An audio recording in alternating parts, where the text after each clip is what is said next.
بسم اللہ الرحمن الرحیم۔ شروع کرتا ہوں اللہ تعالیٰ کے نام کے ساتھ جو بڑا مہربان نہایت رحم کرنے والا ہے۔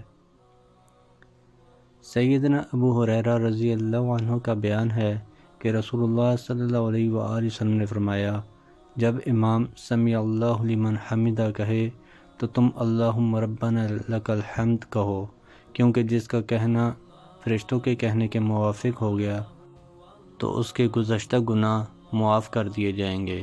سیدنا ابو ہریرہ رضی اللہ عنہ نے رسول اللہ صلی اللہ علیہ وآلہ وسلم کا ارشاد بیان کیا کہ تم جب نماز میں آمین کہو اور فرشتے آسمان پر آمین کہتے ہیں، پھر تمہاری اور ان کی آمین ایک دوسرے کے برابر ہو جائے تو اس نمازی کے مذکورہ گناہ معاف کر دیے جاتے ہیں۔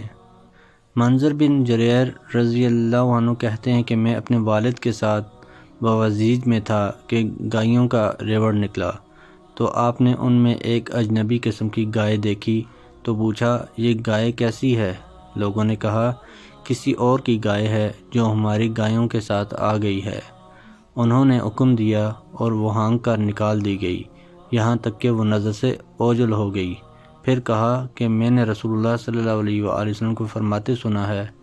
گمشدہ چیز کو وہی اپنے پاس رکھتا ہے جو گمراہ ہو۔ حضرت عبداللہ بن عمر رضی اللہ عنہما کہتے ہیں کہ رسول اللہ صلی اللہ علیہ وآلہ وسلم نے فرمایا، شریک کو شریک پر اس وقت شفع نہیں رہتا ہے جب وہ خریداری میں اس سے سبقت کر جائے۔ اسی طرح نہ کم سن یعنی نہ بالغ کے لیے شفع ہے اور نہ غائب کے لیے۔ شرید بن سوید رضی اللہ عنہ کہتے ہیں کہ میں نے عرض کیا، اللہ کے رسول، ایک زمین ہے جس میں کسی کا حصہ نہیں اور نہ کوئی شرکت ہے سوائے پڑوسی کے، تو اس کے بارے میں فرمائیے۔ آپ صلی اللہ علیہ وآلہ وسلم نے فرمایا، پڑوسی اپنی نزدیکی زمین کا زیادہ حقدار ہے۔ حذیفہ بن یمان رضی اللہ عنہ کہتے ہیں کہ رسول اللہ صلی اللہ علیہ وآلہ وسلم نے فرمایا، جو کوئی گھر بیچے اور پھر اس کی قیمت سے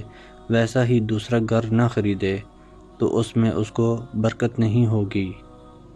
حضرت ام المؤمنین حفصہ رضی اللہ عنہا سے روایت ہے کہ نبی اکرم صلی اللہ علیہ وآلہ وسلم نے فرمایا، ہر بالغ پر جمعہ کی حاضری اور جمعہ کے لیے ہر آنے والے پر غسل ہے۔ ابو داؤد کہتے ہیں، جب آدمی طلوع فجر کے بعد غسل کر لے تو یہ غسل جمعہ کے لیے کافی ہے، اگرچہ وہ جم بھی رہا ہو۔ ابو سعید خدری رضی اللہ عنہ اور ابو ہریرہ رضی اللہ عنہما سے روایت ہے کہ رسول اللہ صلی اللہ علیہ وآلہ وسلم نے فرمایا،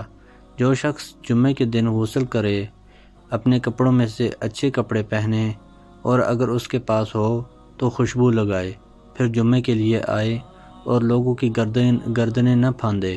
پھر اللہ نے جو نماز اس کے لیے مقدر کر رکھی ہے پڑھے، پھر امام کے خطبے کے لیے نکلنے سے لے کر نماز سے فارغ ہونے تک خاموش رہے، تو یہ ساری چیزیں اس کے ان گناہوں کا کفارہ ہوں گی جو اس جمعے اور اس کے پہلے والے جمعے کے درمیان اس سے سرزد ہوئے ہیں۔ سیدنا انس بن مالک رضی اللہ عنہ کا بیان ہے کہ گھوڑے پر سے گرنے کی وجہ سے رسول اللہ صلی اللہ علیہ وآلہ وسلم کا دائیں جانب کا بدن چھل گیا۔ ہم آپ صلی اللہ علیہ وآلہ وسلم کی عیادت کے لیے گئے، چونکہ نماز کا وقت ہو گیا تھا، اس لیے آپ صلی اللہ علیہ وآلہ وسلم نے بیٹھے بیٹھے نماز پڑھائی، اور جب ہم سب لوگ نماز پڑھ چکے تو ارشاد ہوا، امام اسی لیے بنایا گیا ہے کہ اس کی پیروی کی جائے، وہ جب تکبیر کہے تو تم بھی تکبیر کہو، وہ جب سجدہ کرے تو تم بھی سجدہ کرو، اور جب وہ سر اٹھائے تو تم بھی سر اٹھاؤ، اور وہ جب تسبیح پڑھے تو تم تمہید پڑھو، اور جب بیٹھ کر نماز پڑھائے تو تم بھی بیٹھ کر ہی نماز ادا کرو۔ محترم دوستو، اللہ تعالیٰ سے دعا ہے اللہ تعالیٰ ہمیں نہ حدیث پر عمل کرنے کی توفیق عطا فرمائے، اللہ تعالیٰ ہمیں دونوں جہانوں میں کامیابیاں عطا فرمائے، آمین یا رب العالمین۔ ویڈیو کو ثواب کی نیت سے زیادہ شیئر کریں۔ جزاکم اللہ خیرا کثیرا، والسلام علیکم ورحمۃ اللہ وبرکاتہ۔